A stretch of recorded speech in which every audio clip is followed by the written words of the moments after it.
안녕하세요, 닐렉입니다. 반갑습니다. 지난 시간에 저희가 그 데이터 형식에 대해서 알아봤는데요. 오늘은 지난 시간에 다루지 못했던 데이터 형식들에 대해서 이제 마무리 져야 될 것 같아요. 지난번에 저희가 그 문자열에 대해서 알아봤는데요. 그때는 뭐 캐릭터냐, 베어 캐릭터냐, 뭐 내셔널 캐릭터냐 이런 것도 알아봤는데 저희가 그때 미처 못 다뤘던 그런 문자 형식이 있습니다. 그게 바로 롱과 뭐 클럽, 뭐 n클럽 이런 게 있어요. 이건 뭐냐면은 문자를 다룰 때 굉장히 큰 그런 데이터를 다루는 경우가 있어요. 여러분들이 어떤 아티클을 쓰는 그런 컬럼이 있다고 합시다. 그때 만약에 웹 편집기를 이용해서 컨텐츠 작성할 경우에는 수많은 태그들과 그 다음에 문자열들이 있을 거예요. 그게 뭐 100글자, 뭐 1000글자 이 정도의 길이 가지고는 담을 수 없는 그런 컨텐츠들이 있습니다. 그런 컨텐츠를 표현할 수 있는 컬럼이 있다고 하면은 그때는 좀 더 큰 단위의 문자열 그런 형식이 있어야 될 것 같은데요. 여기 보면은 이제 클럽이라고 하는 건 뭐냐면은 캐릭터인데요. 라지 오브젝트라고 합니다. 굉장히 큰 문자를 다루는 그런 오브젝트라는 뜻인데요. 그래서 여러분들이 이 자료를 쓰게 되면 단순하게 몇 천자의 제한을 갖고 있는 그런 형태의 캐릭터 그런 단위가 아니고 보시는 것처럼 4기가나 되는 어마어마하게 큰 데이터 형식을 쓸 수가 있어요. 이거 같은 경우는 내셔널이죠. 그러니까 유니코드를 이용한 그런 커다란 문자를 다룰 때 이제 이런 형식을 쓸 수 있습니다. 그 외에도 위에 보시면은 이제 롱이라고 하는 게 있는데요. 이 롱이라고 하는 것은 2기가까지 표현할 수 있습니다. 근데 요즘에는 이제 이거는 잘 쓰지 않죠. 왜냐면은 최근에 이걸 대신해서 나온 게 얘가 있는데 굳이 얘를 쓸 이유가 없고요. 어떻게 보면 이름만 보면은 숫자형 같은데 숫자형이 아니고 캐릭터 형식이에요. 옛날에 커다란 문자를 다루기 위해서 이런 형식이 있었다가 나중에 등장을 했습니다. 이 녀석은 옛날에 등장했기 때문에 그만큼 제약사항도 많아요. 이 녀석을 만약에 저희가 컬럼에 쓰겠다라고 하면 이 녀석은 테이블에다가 어떤 컬럼에다가 설정하게 되면은 단 하나만 쓸 수 있어요. 그 테이블에서 A라는 컬럼에다가 이 형식을 쓰게 되면은 그 외 속성에다가는 얘를 쓸 수가 없습니다. 근데 얘 같은 경우에는 뭐 마음대로 쓸 수 있죠. 크기도 4기가로 더 크고 그래서 여러분들이 요즘에는 롱보다는 얘만 있다 그렇게 생각하시고 커다란 데이터를 다루는 컬럼에 대해서는 클럽이라고 하시는 게 좋겠습니다. 그 다음에 저희가 그 숫자를 다룰 때 사용하는 자료형이 뭐가 있냐면은 넘버형이 있는데요. 저희가 숫자라고 하면은 정수와 실수로 나눠서 볼 수 있는데 다른 DBMS 같은 경우에는 정수형, 실수형이 따로 있거든요. 근데 오라클 같은 경우에는 이 넘버라고 하는 그런 형식 가지고 정수와 실수를 한 번에 끝내버립니다. 보시는 것처럼 넘버라고 해놓고선 이렇게 4라고 하게 되면은 최대 4개의 길이로 이루어져 있는 그런 숫자를 표현할 수가 있어요. 그러니까 저희가 9999 어때요? 9999 예, 그렇죠. 4개 글자죠. 4개 글자로 되어 있는 그런 숫자예요. 그게 4가 되겠고요. 그 다음에 여기 보는 것처럼 2개 인자를 넣으면은 이건 뭘까요? 예, 소수점 2자리까지 표현할 수 있다는 겁니다. 그래서 여러분들이 자 이렇게 하면은 최대 6자리 그 안에서 2개의 소수점이 포함되는 거예요.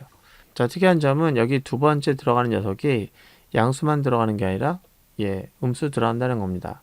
음수로 들어가게 되면은 소수점 마이너스 2자리에서 반올림하는 최대 6자리의 숫자를 만들 수가 있어요. 그러니까 소수점에서 마이너스 2자리에서 반올림되는 그런 숫자를 만들고 싶을 때 마이너스를 쓸 수 있다는 겁니다. 그 다음에 이걸 쓰지 않으면 어떻게 될까요? 아무것도 안 썼어. 그러면 어떻게 돼요? 아무것도 안 쓰면 저희가 맥시멈 38이 들어간 걸로 인식을 하겠습니다. 그래서 마치 표현하게 되면 이렇게 표현한 것과 똑같아요. 그리고 얘는 이제 앞에 거는 지정하지 않고 뒤에 거만 5로 지정하겠다. 그럼 소수점 5가 들어간 38개짜리 그런 숫자가 만들어지는 겁니다. 그래서 우리는 넘버라고 하는 걸로 간단하게 정수와 실수 모든 것을 한 방에 끝낼 수가 있는 그런 형식을 사용할 수 있어요. 그럼 저희가 넘버라고 하는 걸 이용할 수 있는 그런 속성이 있는지 한번 확인해 보도록 할게요. 자, 이게 저희가 지난번에 만들었던 테이블인데 거기서 age라고 하는 거 있죠? 이걸 넘버로 했습니다. 나이라고 하는 것은 아무래도 숫자의 길이가 아무래도 이제 3개로 한정하면은 우리가 충분하게 사용할 수 있을 것 같아요. 그래서 999, 뭐 사람의 나이가 1000년을 사는 경우는 없으니까 이제 이렇게 해서 3이라고 하면은 그런 충분한 숫자가 될 수 있겠다. 그렇게 할 수 있겠죠. 자, 다른 것들은 뭐 숫자 들어갈 내용이 없기 때문에 이렇게 해서 간단하게 정해 봤습니다. 자, 이제 마지막으로 볼 내용은 날짜 관련된 자료형인데요. 그게 대표적인 게 데이트형과 타임스탬프 이 두 가지로 나눠볼 수 있습니다. 이 데이트 형식이라고 하는 것은 저희가 날짜를 표현할 때 그 말 그대로 년, 월, 일, 일까지 표현될 수 있는 그런 자료형이라고 보면 되겠고요. 그 다음에 이제 년, 월, 일 말고 10분 초까지 표현하는 그런 데이터 형식이 필요하다라고 하면은 타임 스탬프를 쓰시면 돼요. 그리고 날짜라고 하는 형식이나 이 타임 스탬프 형식은요, 기본적으로 숫자 형식이라고 보시면 돼요. 굉장히 큰 숫자입니다. 그 숫자가 어떻게 이제 사용되냐면은 여기 보는 것처럼 기준 년 월일이 있어요. BC 4712년이 이제 시작일이 되는데요. 기준일이 됩니다. 그래서 그때부터 저희가 숫자가 0부터 카운트를 시작했다 이렇게 보시면 돼요.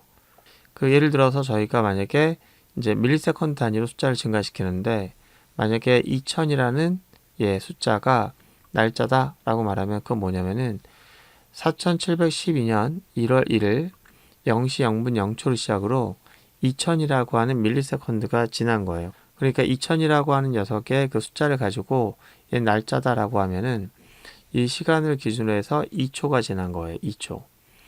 자, 그러면 만약에 뭐 7000이다. 7000이라고 하면은 기껏해야 7초가 지난 거죠. 자, 숫자는 굉장히 빠르게 올라갈 거예요. 계속 올라가서 그 숫자가 만약 1억 2769다 라고 하면은 그거는 이 시점을 기준으로 해서 계산해 보는 거예요. 일단 1000ms가 1초니까 1000으로 나눠서 초 단위로 바꾸고 그 다음에 60으로 또 나눠서 분 단위로 바꾸고 또 60으로 나눠서 시간 단위로 나누게 됩니다.